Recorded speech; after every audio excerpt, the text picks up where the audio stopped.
জুলাই সনদে যা কিছু রচিত হয়েছে, যা কিছু লেখা হয়েছে, যেভাবে স্বাক্ষর করা হয়েছে, পুরো জিনিসটার মধ্যে একটা হযবরল গোজামিল হয়েছে।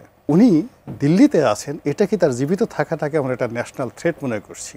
ডক্টর মোহাম্মদ ইউনূস আকার ইঙ্গিতে যেটা বোঝাতে চাচ্ছেন যে অনেক বড় একটা আক্রমণ আসতে পারে, হঠাৎ কি শেখ হাসিনা টুস করে ঢুকে যেতে পারে, তখন আমার কি হবে গো, আমি কোথায় যাব গো, এরকম একটা পরিস্থিতি হতে পারে। ভোটের ব্যালট বাক্সে যে প্রশ্নটা থাকবে সেটা ছিল, মানে সেটা হবে এরকম যে আপনি কি জুলাই জাতীয় সনদ বাস্তবায়ন আদেশ 2025 এবং ইহার তফসিল 1 সন্নিবেশিত সংবিধান সংস্কার প্রস্তাব সমূহের প্রতি আপনার সম্মতি জ্ঞাপন করিতেছেন?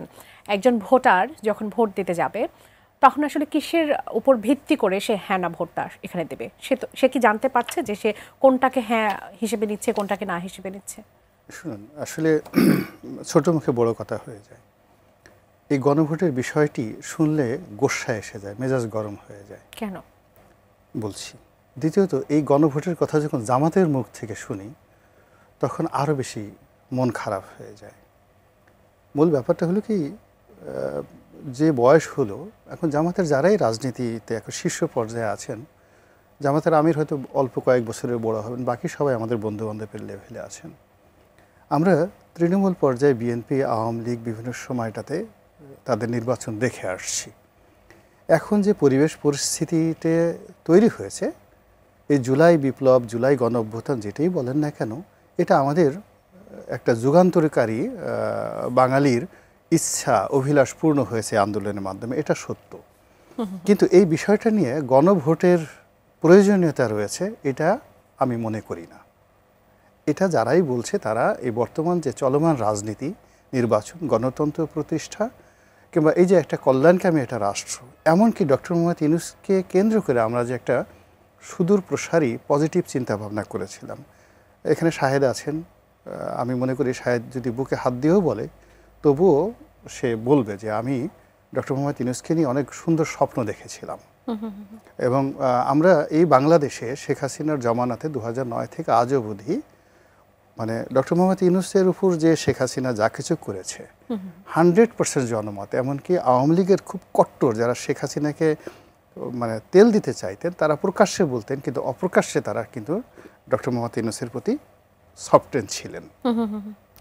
তো সেই যে একজন মানুষের প্রতি যে আমাদের সমর্থন, প্রেম, ভালোবাসা, এই যা কিছু তাকে নিয়ে আমরা চিন্তা করেছি সব কিছু পণ্ড হয়ে যাবে, নষ্ট হয়ে যাবে, পচে গলে দুর্গন্ধ হয়ে বের হবে যদি এই গণভোটের মতো ঘটনায় ডক্টর মোহাম্মদ ইউনূসকে জড়ানো হয়, উনি সম্মতি দেন অথবা উনি এই ঘটনার সাথে কোনো কারণে সম্পৃক্ত হয়ে পড়েন। ফলে এটা আমি মনে করি আমাদের একটা জাতীয় দায়িত্ব এটাকে অপোজ করা।